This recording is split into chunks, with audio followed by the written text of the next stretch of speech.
Yo, what's going on, YouTube, and welcome back to Goal Line Hockey. It's your boy, Kevin Forte, and we are back for our final video here today, talking about the top teams and my predictions for the Central Division for the 2024-25 season. So, with that out of the way, let's get right into it. The St. Louis Blues.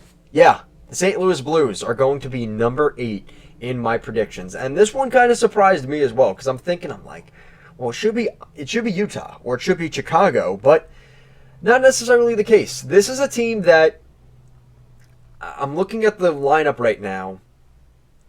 Jake Neighbors is coming in. Love that. I think him playing a full season, experience last year, is going to help him.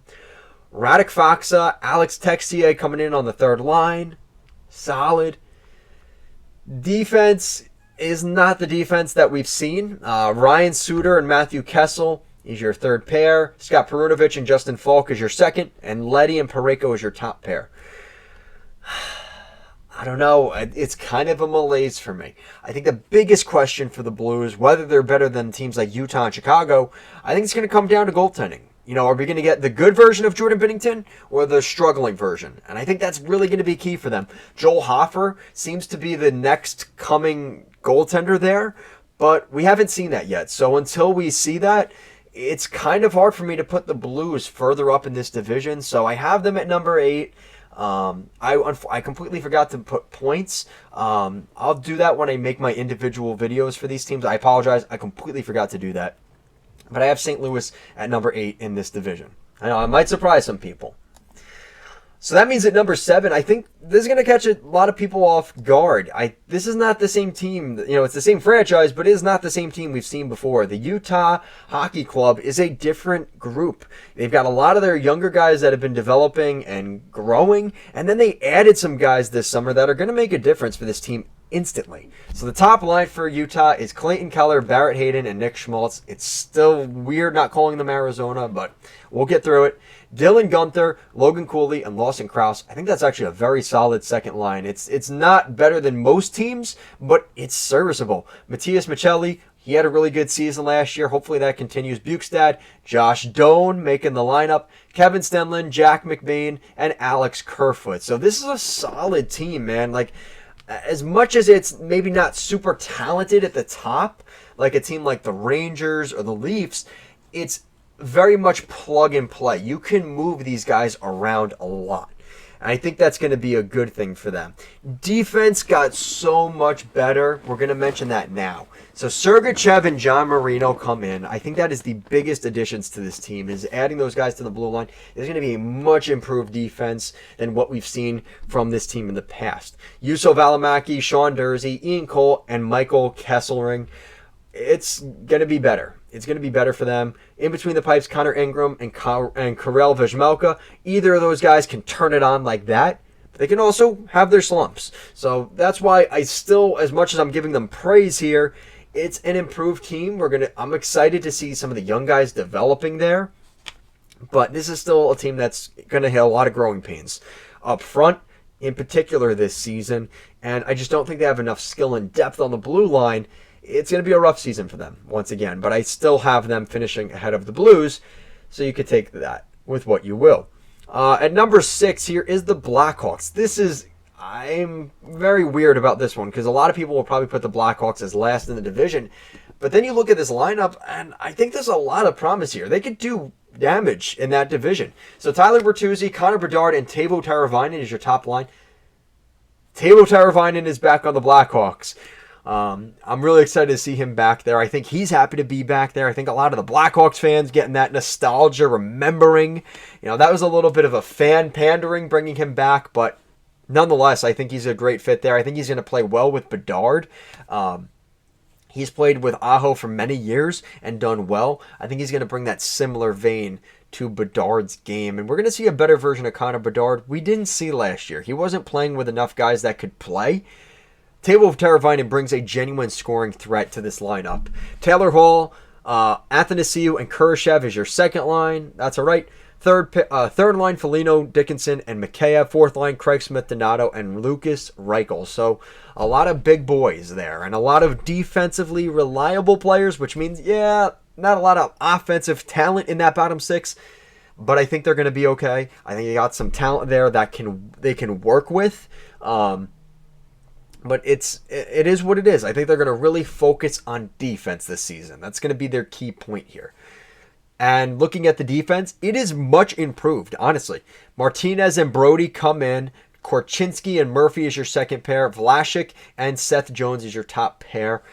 It's still not super great, but it's kind of like the offense. There's a lot of plug and play. You can move a lot of these guys around. Honestly, I think that Martinez and Brody, that's a good third pair. I just think their top four is serviceable but weak. And I think compared to a lot of other top two pairs in terms of defense around the league, they are lacking a little bit there. And then goaltending, you've got Peter Mrazek and Laurent Brossoit. I think Brossoit will become the starter at some point over the season for the Blackhawks. He's been bouncing around between Edmonton and Winnipeg the last couple years. This is definitely a tough task heading into Chicago. It's definitely a different team. But I honestly think the Blackhawks are going to see improvement. Like I said, last season was a doozy for them, right? As we all know, I expect them to do a lot better. They finished with 52 points this season. I could see them getting close to that 75 to 80 point range in 2025. Moving up to number 5, we've got the Winnipeg Jets. They're going to be right on the cusp of making the playoffs. They had a great season last year, and it kind of fell off. I'm kind of torn on this team because there's a lot of good pieces here. Kyle Connor, Ehlers, Nemesnikov, Scheifele, Velarde, Perfetti. They have an overall solid lineup. And that's why I definitely have them ahead of these other teams that we mentioned already, like the Blackhawks, Utah, and St. Louis. But I think there is some genuine concerns with the center depth, right? How confident are we that Velarde or Perfetti is going to be a good second-line center? Because Nemesnikov is listed as there. It seems like there's a hole there. There's a blinking red light, needs maintenance. It's that second-line center spot. And then Connor Hellebuck and Kaapo Kähkönen is your goaltending. Like I said, I still think that the defense is the strength of this team. It's been for the last couple years, even though on paper it looks like you kind of turn your head and you're like, is that good? I think it's still good, and I like Colin Miller coming in there. A good addition to this team. It's a big defense, not fun to play against, but I still think there's some things they're still lacking a little bit. Now, this is one that I'm a little bit going out on a limb with and not super confident, but I'm going with it here. I want to change it up from last year's season because I think the Minnesota Wild are better than what they were last year. They finished with 87 points last season, and I think that this is a team that, they finished below St. Louis last season, 5 points below the Blues. I expect them to be closer to that 90 to 95 point range and maybe even sniffing a playoff spot. I think Marco Rossi has to improve. He's going to be probably listed as their first line center if it's not Joel Eriksson Ek. Matthew Boldy is coming back. He had a great season last year. Kuznetsov is coming in as their third line center. This is a much better center core than we've seen from Minnesota really since, I would say, 2018, around there. This is a good center core, and I think it's a deeper team. You've got Foligno back, Hartman back, Jacob Lauko, Yakov Trenin. Those are guys that are good penalty killers, good bottom six guys, a pain in the ass to play against. I really like that for the Wild. And then the defense, Brodin, Middleton, Declan Chisholm, Jared Spurgeon, Zach Bogosian, all pretty big, tough to play against, and Brock Faber. This is the coming out party for Brock Faber. Everybody this season is going to be talking about Matthew Boldy up front and Brock Faber. That is going to be what gets the Minnesota Wild back into the playoffs. And the goaltending, you know what you're getting. It's not the best goaltending in the league, but it's going to get you to the playoffs, I think. And that's with Philip Gustafsson and Marc-Andre Fleury. I think both of those guys are still good enough to make the playoffs for the Minnesota Wild. Yes, I have them getting in over the Blues. Yes, I have them getting in over the Winnipeg Jets as well. I think there's enough there. And I think the Wild will surprise some people this year with some of the younger talent coming in. So that is my prediction there. A little bit going out on a limb, but I'm comfortable with it. Number 3. So this team won the Central Division last year, went all the way to the Western Conference Final, the Dallas Stars. I think the Dallas Stars are the perfect team for the playoffs. I think in the regular season, they're still going to be anywhere between 100 and 110 points, but this is a stacked division this year at the top. I really like what I've seen from Dallas. You know, really similar players. The only real difference between this year's team and last, so no Chris Tanev.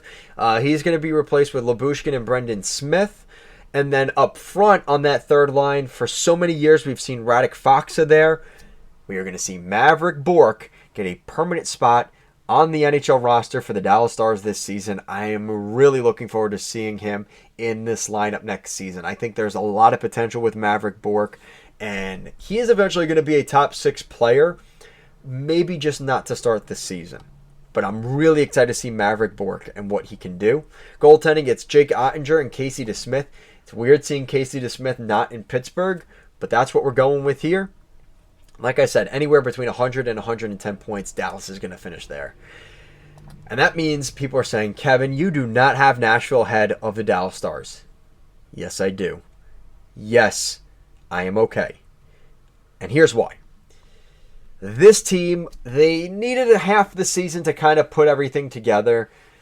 You add Jonathan Marchessault and Steven Stamkos to this team, with the young guys that flourished down the stretch last season and the veterans that were holding down the fort. You know what you're getting from those guys on top of Stamkos and Marchessault coming in. I've brought those two guys up in particular because they are looking to prove people wrong. You know, the captain of the Tampa Bay Lightning was let go for Jake Gensel. And yes, I think there's a lot of people that would say that's probably not the worst move, but a lot of people that would say, like Stamkos, damn, I was the face of this franchise and winning Rocket Richard trophies for this team. And everybody had my jersey at Amalie Arena, and now I get kicked to the curb. He's going to have a fire under his ass like no other in the NHL this season. And he's going to a team that is very capable, has a lot of depth, a lot of skill. He's going to come in with an already solid room with Forsberg, O'Reilly, Nyquist, and Marchessault, who also feels betrayed from Vegas. He was one of the last misfits on the Golden Knights, even won a Stanley Cup with this team, and they decided to throw him to the curb as well. Those two guys are going to be the difference. And the Nashville Predators, this team, this is a version of, like, I'm talking 2018, 2019 version of the Nashville Predators. And I don't say that lightly. Looking at the defense, Brady Shea and Roman Josi. I do not like Brady Shea there as your top pair. Jeremy Lauzon, Alex Carrier, serviceable, but not a great second pair. And then Spencer Stastny and Luke Schenn is your third pair. Good enough. I mean, what do I really say here? This is a team that their defense is still lacking. That is their biggest weakness, but I still just, the energy, and there's certain things that, looking at the lineup, that you can't account for.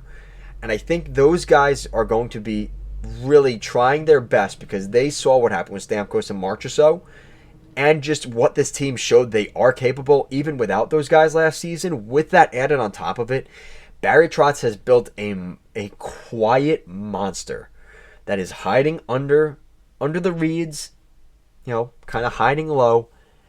Once game one starts of this season, I think Nashville is going to be a hellish team to play this year. And I don't say that lightly. The goaltending, you've got UC Saros and Scott Wedgwood. This is Saros' team now. This is his team. I really like the Predators. I'll leave it at that.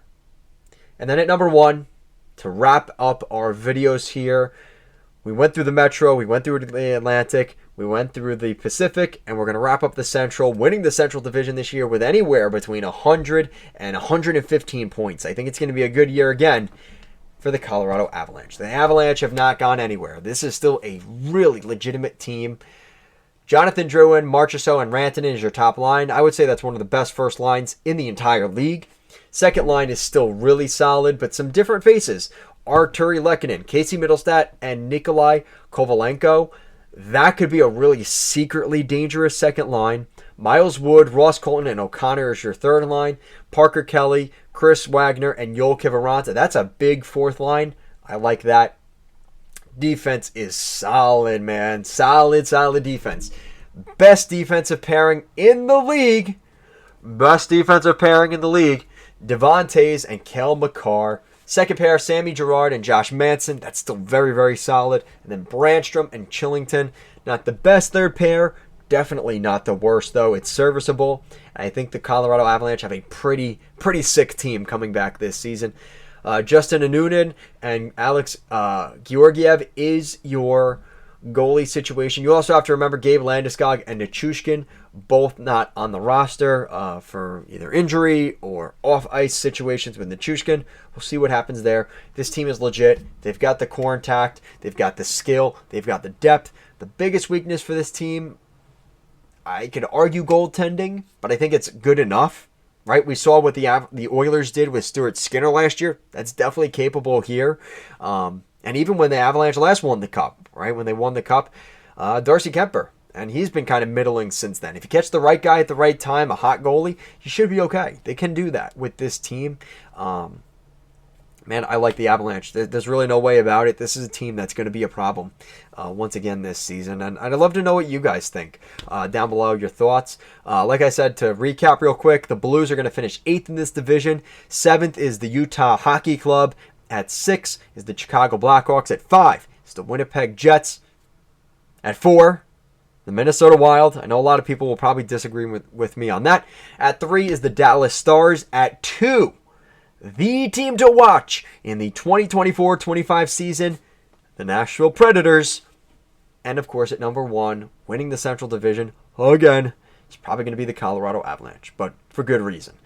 Let me know what you guys think in the comment section down below. Who's going to win this division? Who's going to be last in this division? I'd love to know your guys' thoughts. I think there's a lot of interesting pieces, really, for between 8 and 4 in this division, between Minnesota, Winnipeg, Chicago, Utah, and St. Louis. A lot of people are going to have a lot of different perspectives on those teams. So definitely make sure to check those other videos out there, because I think a lot of people are going to have some interesting thoughts about the rest of this division. The top 3, I think, are pretty set between Colorado, Nashville, and Dallas. The rest of it is kind of a free-for-all. It's going to be very interesting. I'm looking forward to it. Season starts very soon here in October. Hopefully you guys continue to watch the rest of my videos that I made already for my predictions for the rest of the NHL standings. We'll be doing our first power rankings very soon. I'm going to start building that up here in the next couple of days and weeks. I'm also going to continue to be posting videos as much as I can. I want to get back to daily videos, but we're going to work our way back to that. Guys, thank you so much for watching. Thank you so much once again, and I'll see you again next time. Peace.